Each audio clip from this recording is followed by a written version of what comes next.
Сем сакраментаў касцёла. Размова з ксяндзом-канонікам Юрыем Санько.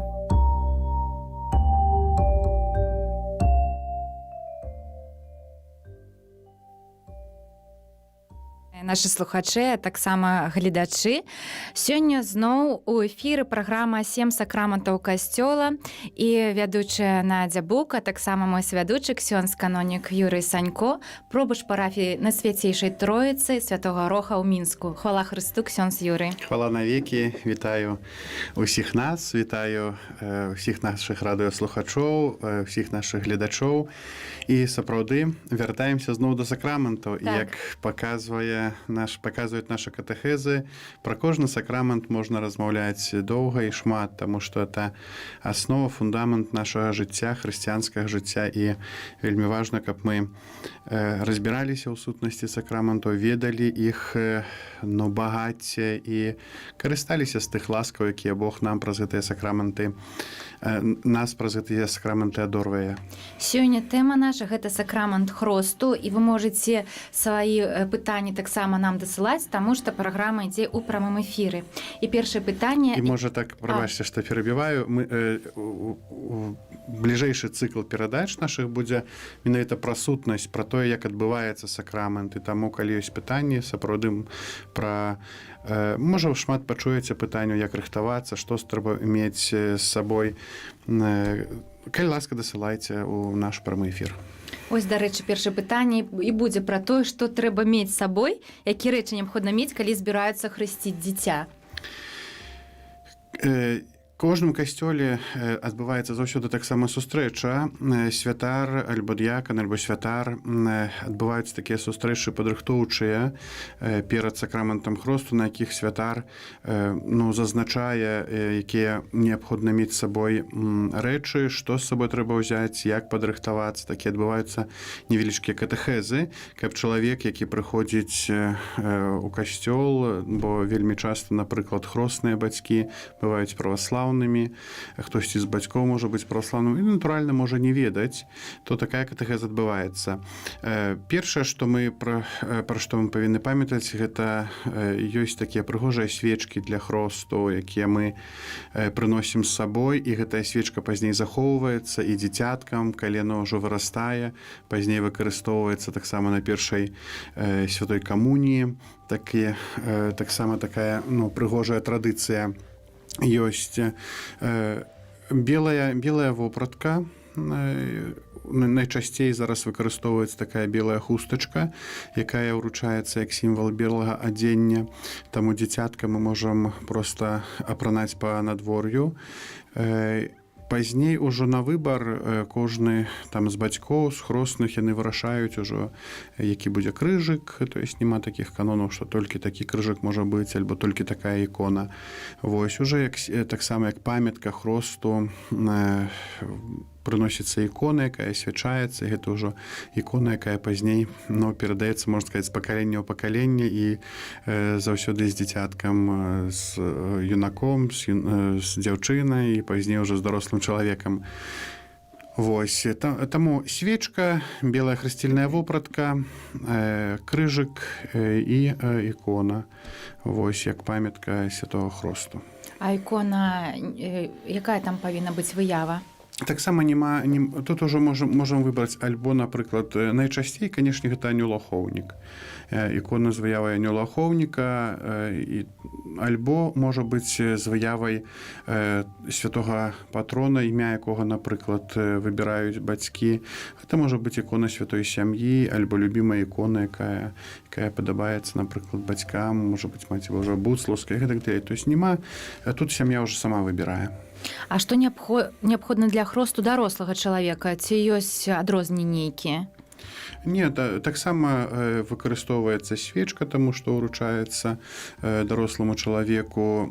Тады ўжо мы кажам не пра белую вопратку, а найчасцей гэта такі шалік белы, які святар закладае новаахрышчанаму. Вось. І таксама крыжык, іконка таксама Ну, тут уже, можа, толькі ў белай вопратцы, да, што тут не альба, не распашоначка прыносіцца беленькая, а даецца такі шалік белы, які складаецца даросламу, які прымае хрост. А ў які дзень лепш за ўсё хрысціць дзіця, ці ёсць такія дні? Ведаеце, таксама тут вельмі важна, ну, найчасцей сёння, калі ўсе такія занятыя, калі пазбіраць родных, найчасцей гэта выходны дзень для іх. Таму што святар можа пахрысціць у любую пору дня, любую пору сутак, і нема такіх дзён, як бы, ну, у якія неабходна хрысціць. Найчасцей, канешне, хрысцім у суботу, калі ёсць выходны дзень у бацькоў, у хросных, можа таксама адбывацца хрост. Трэба зазначыць, што хрост можа адбывацца ў двух формах. Удзелам у святой імшы, падчас святой імшы, то тады, канешне, выбіраецца ўрачыстая святая імша у нядзелю, падчас якой адбываецца хрост, альбо проста сам сакрамент хросту. Тады ён можа адбыцца ў любы час. А калі вось бацькі выбралі, ну, не зусім каталіцкае імя, то ці ёсць неабходнасць збіраць другое імя? Неабходнасці няма, але сапраўды да выбару імені мы павінны падыходзіць, ну, з такой адказнасцю. Таму што імя гэта знак, гэта як бы тая харугва, якую дзіця пазней будзе несці праз усё сваё жыццё. І, канешне, мы просім, раім, каб гэта былі імёны, ну, не выдуманыя, не з серыялаў, як гэта часам бывала, вось, але з нашых каталіцкіх святых, таму што пазней дзіцятка таксама мае і дзень імянін, і святога заступніка, які таксама выпрошвае неабходныя дары ласкі для дзіцяці. А вось я ведаю, што ёсць такая статыстыка, ну, папулярных імёнаў. Ці ёсць такая ў касцёле? Вось якія зараз самыя папулярныя імёны жаночыя і мужчынскія, якія найчасцей выбіраюць зараз бацькі? Ведаеце, зараз, от, напрыклад, ось менавіта зараз сапраўды ёсць такія імёны, ну, каталіцкія. І гэта добра. Шмат выбіраюць імён, напрыклад, Марк, Мацвей, вось, ну, канешне, Марыя. І цікава тое, што, напрыклад, у мяне бабулю звалі Эмілія. І сёння шмат людзей выбіраюць такія нашыя імёны, такія старадаўнія. Ось, і сёння ўжо ў гэтым годзе, напрыклад, я ўжо каля 5 Эмілій пахрысціў. Ого, папулярнае імя. Да, ну, папулярнае імя сёння. І, ну, цікава тое, што вось менавіта такія не сучасныя якіясьці імёны, там, альбо дзесьці там з-за акіяну выбіраюць якіясьці імёны, а менавіта нашы імёны, якія славянскія, калісьці ужываліся, і гэта таксама вельмі так радуе. Так, дзякую. У самым пачатку сакраменту хросту адбываецца вось дыялог паміж, ну, бацькамі і святаром. І пытаюцца, чаму просіце ў касцёла Божага для дзіця. І вось з адказам часта я бачу таксама, што праблема. Як трэба адказваць на гэтае пытанне? Ну, калі адбываецца падрыхтоўка да хросту гэтай сустрэчы, святар заўсёды кажа, альбо калі людзі наведваюць касцёл рэгулярна, яны ведаюць, што, бо прыходзячы ў святыню, аб чым мы просім? Просім аб хросце для дзіцяці, таму адказваем, што просім, чаго вы просіце ў касцёла Божага для вашай дзіцяці, да? Там святар выкарыстоўвае імя, якое дзіцятку выбралі.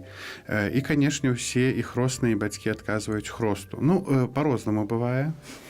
Часам кажуць, ну, канешне, просім здароўя, благапалуччя, усяго найлепшага, каб быў добрым чалавекам. Я говорю, стоп, калі ласка, пачакайце, а чаго мы прыйшлі сёння ў святыню?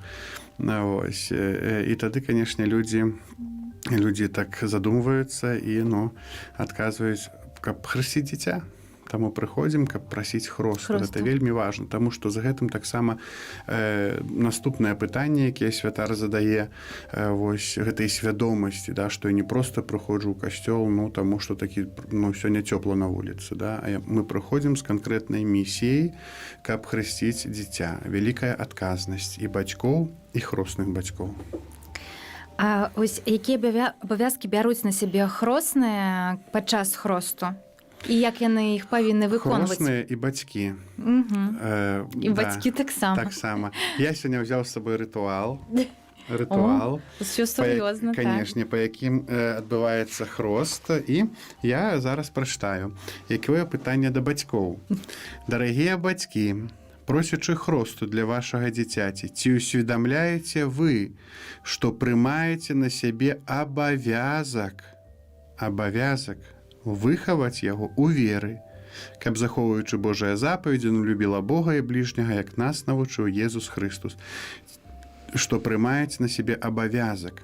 Бацькі прыходзяць з канкрэтным заданнем. А пазней пытанне бацькі адказваюць, канешне, усведамляем. А пазней пытанне да хросных. А вы, хросныя, ці гатовыя дапамагаць бацькам гэтага дзіцяці выконваць іх абавязкі? І хросныя адказваюць, гатовы дапамагаць бацькам выконваць іх абавязкі. І тады ўжо адбываецца як бы прыняцце дзіцятка ў супольнасць. Напрыклад, там Дамінік, хрысціянская супольнасць, каталіцкі касцёл прымае цябе з вялікай радасцю. Таму што ёсць адказныя людзі, якія сведчаць за дзіця і бяруць на сябе адказнасць, абавязак, што будуць яго выхоўваць у веры. Вось, і таму на пачатку кожнага школьнага года, катэхетычнага года святар заўсёды можам пачуць у парафіяльных аб'явах.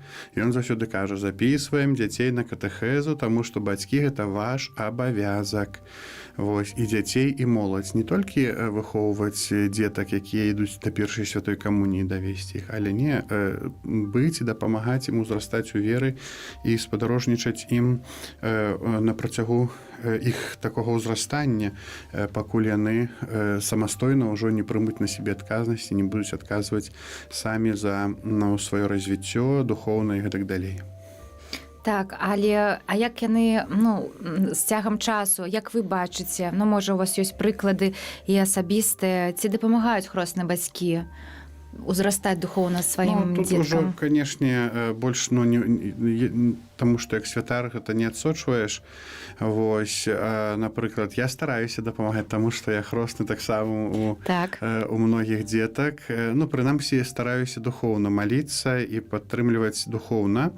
І, канешне, калі ёсць такая магчымасць і сустракаемся, канешне, настаўленнямі. Часам бацькі тэлефануюць, напрыклад, што вось, трэба падкруціць гайкі. Праблемка ў школе, трэба падкруціць гайкі, ты аўтарытэт, хросны бацька, калі ласка, паразмаўляй. І тады сустракаешся, размаўляеш, так настаўляеш. Вось. Не ведаю, бацькі ўжо адкажуць, ці гэта дзейнічае, ці не. Спадзяюся, што гэта таксама дасць добры плён. Наступнае пытанне. Пасля малітвы верных і малітвы да святых заступнікаў адбываецца малітва экзартызм. Чаму так? З аднаго боку, такое здзіўленне, сакрамент хросту ён абмывае з усіх грахоў, навошта яшчэ чытаць экзарцызм. Экзарцызм чытаецца перад самім хростам, таму што пазней пасля экзарцызму адбываецца дыялог з бацькамі, вызнанне веры, і пазней толькі адбываецца сам непасрэдна хрост. Мы ў нашай перадачы казалі, што ёсць вялікія экзарцызмы, экзарцызм як малітва, калі выганяецца злы дух. Ёсць маленькія экзарцызмы, так званыя, яны публічныя. Ось, то есть уся супольнасць можа, калі, напрыклад, хрост адбываецца падчас святой імшы, уся супольнасць парафіяльна ўдзельнічае ў хросце. Гэта так званыя малыя экзарцызмы публічныя. Экзарцызм заўсёды мае два такіх важных задання.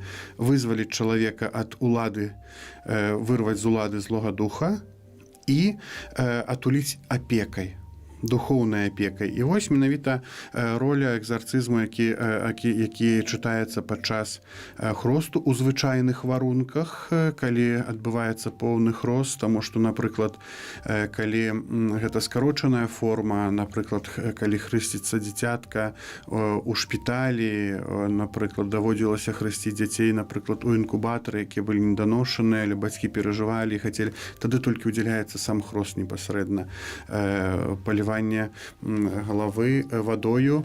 А ўжо калі дзіцятка набралася сіл, ужо выпісалі са шпіталя, тады ўжо бацькі прыходзяць з гэтымі дадатковымі элементамі: намашчвання святымі алеямі, уручэнне белага адзення, уручэнне свечкі і гэтак далей.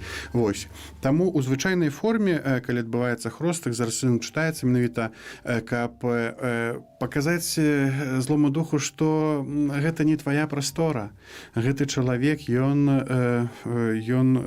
хрысціцца для таго, каб мець удзел і супрацоўніцтва з Богам. І, канешне, можа нават больш вось гэты момант апекі, духоўнай апекі, што вось гэтае дзіцятка, яно ўжо пад апекай Божай. Мы нагадваем вам, што зараз у эфіры праграма «7 сакраментаў касцёла», і наша тэма – гэта тэма сакрамент хросту. Вы можете дасылаць нам зараз свае пытанні, тэлефанаваць. А наше наступнае пытанне будзе такое. У сам момант хросту як павінна быць падрыхтавана дзіця, таму што бывае такое, што і шапку трэба зняць, а бацькі не ведаюць, хто павінен менавіта трымаць на руках дзіця. Таксама ўзнікаюць такія пытанні.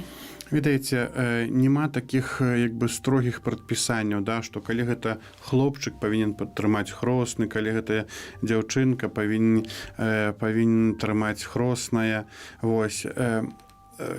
Канешне, мы можам захаваць, тады ёсць такі больш сімвалізм, калі хросныя трымаюць, вось. Але калі дзіцятка, напрыклад, неспакойнае, адчувае толькі матчыныя рукі, вось, і спакойна пераносіць хрост, вось гэтыя падзеі, таму што трэба сабе ўявіць, што гэты момант, таксама хрышчэнне, абрад, гэта шмат такіх ёсць элементаў. Калі дзіцятка так датыкаюцца, напрыклад, робіцца знак крыжа на ілбе, пазней сам хрост, намашчэнне. Вось. І сапраўды дзіцятка можа так неспакойна перажываць. На матчынных руках, напрыклад, яно спіць, напрыклад, себе, альбо проста сочыць за ўсім, як гэта ўсё адбываецца. Тут момант, ведаеце, не захаваць якоюсьці такой рыгарыстычнай фармалізму, але каб быў спакойны. Таксама вельмі часта, калі двухгадовая дзіцятка альбо гадавалая дзіцятка прыводзіць на хрост, можна вельмі лёгка спужаць дзіця, што яно пазней будзе мець такі ўнутраны страх да святыні, да святара, калі мы можам проста напужаць, ой, стой, трымаць яго сілай, калі яно будзе крычаць і вырывацца. Вось. Таму тут вельмі важна, каб быў гэты такі вось спакой, тады і бацькі не перажываюць, хросныя не перажываюць, калі дзіцятка спакойнае. Як я заўсёды смяюся і кажу бацькам, якія прыходзяць і пытаюцца, што трэба рабіць, як трэба падрыхтавацца да хросту, я кажу першае: мець добры настрой і пакарміць дзіця. Бо ў гэтай бегадніні забеганыя, забыліся пакарміць, пазней дзіцятка плача. А ведаеце, найчасцей, нават калі дзіцятка плача, гэта натуральна. Гэта жывое дзіцё, яно плача, якаясьці новая атмасфера, і тады пачынаюць успакайваць бацькі, хросныя, бабулі, дзядулі. Я говорю, ад дарослых больш шуму, чым ад гэтага дзіцяці. Яно жывое.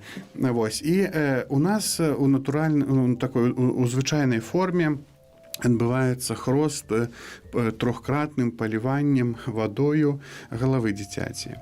Вось. Таму, канешне, калі ёсць якаясьці шапачка, проста знімаецца шапачка, ці павязачкі розныя зараз прыдумваюць бацькі, каб дзіцятка урачыста выглядала. Вось. І тады паліваецца галава вадою. Горай бывае з дарослымі, таму што, напрыклад, жанчыны прыходзяць з прыгожымі фрызурамі, такімі прычоскамі. А сэнс у тым, каб вада трапіла, дакранулася цела. Не проста па лаку сцекла, напрыклад. Вось. А яна павінна... І тады святар ужо разгрыбаецца прычоску, каб уже трапіла на цела, на саму галаву. Вось. І таму трымаецца... Фрызуры не трэба рабіць. Не, трэба чаму? Як ты скажаш, напрыклад, жанчыне, якая дарослая, хрысціцца, што вы павінны прыйсці без фрызуры. Не будеш такого казаць, але пазней святар ужо кожны знойдзе там момант, каб ужо знайсці магчымасць і пахрысціць, каб вада дакранулася да цела. Вось і таму тут важна, каб быў спакой. Канешне, у розных парафіях ёсць розныя традыцыі, таксама мы стараемся іх захоўваць. І ў гэтым ёсць таксама вось гэтая такая сакральная святасць, да? Тое, што сказаў, што стараюцца, напрыклад, падчас хросту, каб ужо хросны трымаў там ці хросная, таму што это таксама іх уключае вось у гэтую справу хрышчэння, у гэтую адказнасць. І гэта таксама вельмі важна і цікава. Таму на гэтыя элементы святар заўсёды звяртае ўвагу, калі рыхтуе да сакраменту хросту. А што сімвалізуе белае адзенне, свечка, і ці патрэбна іх захоўваць? Мы просім, таму што, па-першае, это рэчы, якія звязаныя ўжо непасрэдна з дзіцяткам, з гэтым момантам хросту. І вось, напрыклад, я зараз прачытаю, маю рытуал сёння з сабой. Вось, калі даецца белае адзенне, ускладаецца, вось, і таму мы найчасцей зараз выкарыстоўваем, калі хрысціцца дзіцятка, як я ўжо сказаў, гэтыя белыя сарфетачкі, якія можна прыжаць проста да дзіцяці, калі яго трымаеш. Ось, і, напрыклад, ты стаў новым стварэннем і апрануўся ў Хрыста. Няхай гэтае белае адзенне будзе для цябе знакам годнасці дзіцяці Божага. З дапамогаю слова і прыкладу блізкіх нясі незабруджанай у жыццё вечнае. Амен. І вось адказ, ці трэба нам захоўваць ці не? Знак таго, што мы маем годнасць дзіцяці Божага і што мы павінны праз жыццё ось не гэтае белае адзенне пранесці незабруджаным, а што мы павінны старацца, каб нашае жыццё было такім годным, каб нашае жыццё было сапраўды ось гэтым мела гэтую годнасць дзіцяці Божага. Яна гэта белая вопратка, белае адзенне з'яўляецца такім сімвалам і знакам, на які мы глядзім, мы заўсёды сімвалічна таксама ўзгадваем сваю душу, у якім яна стане, ці яна чыстая, ці мы годныя называцца дзецьмі Божымі. І тое самае са свечкай. Паглядзіце, свечка ўручаецца, і святар кажа: прыміце святло Хрыста. Вельмі важны момант. Прыміце святло Хрыста, і пазней перадае свечку і кажа: вам, бацькі і хросныя, давяраецца падтрымліваць гэтае святло, каб вашае дзіця, асветленае Хрыстом, заўсёды паводзіла сябе як дзіця святла і, трываючы ў веры, магло выйсці насустрач прыходзячаму Пану разам з усімі святымі ў небе. Вам, бацькі і хросныя, давяраецца падтрымліваць гэтае святло. Таксама паглядзіце, наколькі ад самага пачатку прадстаўлення дзіцяці, калі бацькі просяць аб хросце і чуюць пра сваю адказнасць, на працягу ўсяго хросту вось гэта падкрэсліваецца, вось гэтая адказнасць. І таму цяжка сабе ўявіць, калі, напрыклад, дзіцё мае 12 гадоў, а бацькі прыходзяць, і не хоча хадзіць на катэхезу. Што значыць не хоча хадзіць на катэхезу? Хто адказвае за яго выхаванне? Заўтра ён скажа: я не хачу ісці ў школу. Што вы скажаце яму? Падкруцілі гаечку і пайшоў у школу. Я не хачу. Вось, ёсць адказнасць, Таму што мы клапоцімся пра выхаванне, пра адукацыю свайго дзіця. Тое самае у духоўным жыцці, тое самае ў рэлігійным выхаванні. Мы бярэм адказнасць, каб пазней не было такіх нараканняў і такога жалю, вельмі шмат сустракаецца такіх, калі прыходзяць ужо старэйшыя людзі: не даглядзела, не давяла, можа, мала давала прыклад, мала настойвала. Вось, канешне, не ідзе мова зараз пра тое, што мы моладзь будзем зараз застаўляць, прымушаць хадзіць у касцёл, таму што гэта, мы можам, як маючы аўтарытэт бацькоў, мы можам так зрабіць, там у нечым, напрыклад, не будзеш мець інтэрнэту, не будзеш мець там кампутара. Не, канешне, у такім узросце ўжо, калі ў падлеткавым узросце, ўжо па-іншаму мы павінны дамаўляцца з дзецьмі, паказваць ім сваім уласным прыкладам. Вось, але не баяцца гэтай адказнасці, таму што калі ёсць адказнасць, ёсць таксама і благаслаўленне, каб гэтая адказнасць захоўвалася, каб вось гэтая падтрымка падтрымка дзіцяці адбывалася. Ну і варта памятаць, што вельмі часта, калі мы дзяцей водзім на катэхезу, бацькі таксама паглыбляюць свае веды, таму што выконваюць якіясьці заданні. Гэта у нашых рэаліях гэта вельмі часта так бывае. Што, напрыклад, дзіця ідзе на катэхезу, рыхтуецца да камуніі, хадзіла толькі маці, пазней пачынае хадзіць бацька, і ўжо як адна сям'я, як адно цэлае. Ёсць такія выпадкі, пачынаюць хадзіць, таму што іншы свет адкрываюць для себе, свет духоўнай радасці, свет духоўнага багацця. Да, я таксама чула пра такія прыклады, калі бацькі разам з дзецьмі потым ужо пачынаюць хадзіць на катэхезы, і на Залатой Горцы, дарэчы, такіх прыкладаў таксама немала. І апошняе пытанне сённяшняе гэта: якія памылкі часцей за ўсё робяць бацькі ці хросныя падчас хросту? Ну, зараз, можа, так я не пералічу такія памылкі, да, якія, напрыклад, могуць учыніць, таму што сам сакрамент хросту, ён па сутнасці вельмі просты сакрамент. Ёсць прадстаўленне дзіцяці, вызнанне веры, сам хрост і дадатковыя элементы. Тут можна сказаць, як мы павінны ставіць да гэтага. Канешне, пажадана, каб сакрамент хросту быў не толькі сакраментам вось гэтай радасці для дзіцяці, для нас таксама, тому што калі мы бярем на сябе адказнасць выхоўваць дзіця ў веры, то мы таксама павінны ўпарадкаваць сваё духоўнае жыццё. Гэта значыць прыступіць да сакраменту споведзі. Няма абавязку, але пажадана, каб мы прыйшлі і перад Богам вось прымалі на сябе гэты абавязак. Таму што як можна казаць, што да, я буду удзельнічаць у рэлігійным жыцці, у духоўным жыцці дзіцяці, выхоўваць яго, а ў самого жыццё духоўна неўпарадкаванае. Калі будзем разважаць пра сакрамент бежмавання, мы таксама будзем казаць пра гэта, пра сведкаў, да, хто можа быць сведкам і гэтак далей. Так ужо забегаючы, можа, на наступную перадачу.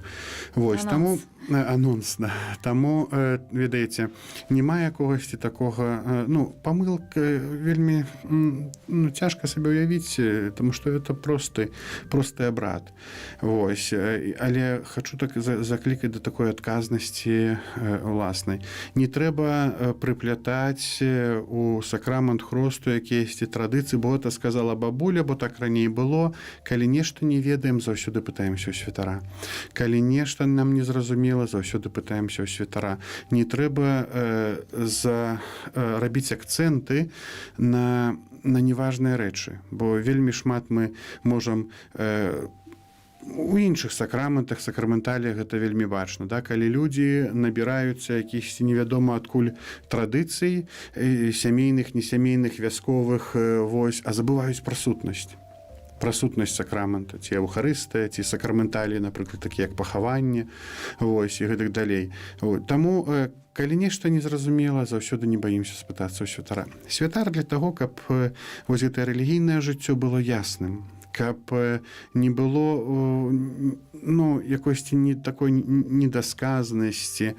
Калі я не разумею, то буду рабіць як-небудзь там, як заўгодна. Дзе захоўваць гэтыя рэчы, як іх захоўваць. Трэба абавязкова, каб на шафе ляжала там, ці ў куце стаяла за іконай, там гэта ікона, ці ікона, ці свечка, напрыклад. Не, у дастойным месцы, каб яна захоўвалась, таму што дзіця пазней будзе выкарыстоўваць яго на першую святую камунію.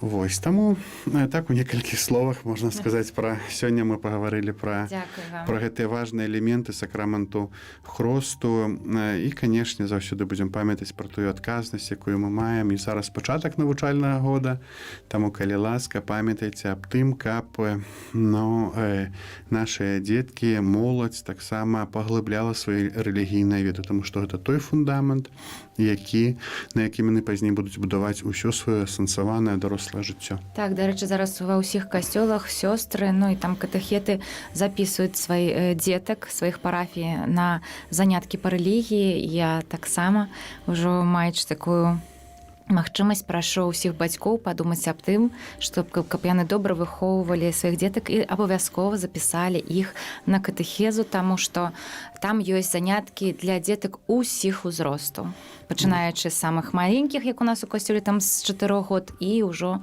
там Па сканчваючы кожнаму класу, кожны клас 16. ёсць, да. І вельмі важна памятаць, што катэхізацыя не заканчваецца падрыхтоўкай да першай святой камуніі. Яна толькі распачынаецца. Гэта калі дзіця прыступае да першай камуніі, прымае Еўхарыстыю. Гэта толькі пачынаецца вось гэтая прыгода ж жыцця з жывым Хрыстом. А пазней дзіця перастае хадзіць на катэхезу, і мы не разумеем, чаму ён не ўзрастае духоўна, чаму ён так себе паводзіць, таму што вось прарвалася гэта. Мы яго пазнаёмілі з жывым Хрыстом, і гэтая сустрэча была вельмі кароткая, і далей жыццё няма гэтага развіцця, таму вось аб гэтым памятаем. І тады хрост, які мы прынялі, будзе сапраўды вось гэтым момантам уваходу нас у рэлігійнае жыццё, гэтае цудоўнае пазнанне велічы Божай. Дзякую вам вялікі, ксёндз Юрый. Мы нагадуем, што ў эфіры была праграма «7 сакраментаў касцёла», і сёння наша тэма гучала як сакрамент хросту, а ўжо ў наступны раз мы сустрэнемся з вамі праз 2 тыдні, і гэта будзе тэма сакрамент бежмавання. Вы можете дасылаць нам свае пытанні, і калі мы не адкажам на іх у наступны раз, то у нас яшчэ будзе шэраг праграм, дзе ксёндз Юрый абавязкова адкажа на вашыя пытанні. Паспрабуе, прынамсі, адказаць. Так. Таму не бойцеся, пішыце, калі ласка, што вас турбуе. Нават, можа, якісь іншыя пытанні ёсць, не толькі адносна сакраментаў рэлігійнага, духоўнага жыцця. Вось. Таксама гэта ёсць цудоўная магчымасць, каб мець гэтую зваротную сувязь і разам шукаць адказу на тыя турбуючыя пытанні нашага сэрца. Дзякую вам шчыры і з Богом, і да новых сустрэч. Да новых сустрэч, пахвалёны Ісус Христос. Навекі вечныя. Амен.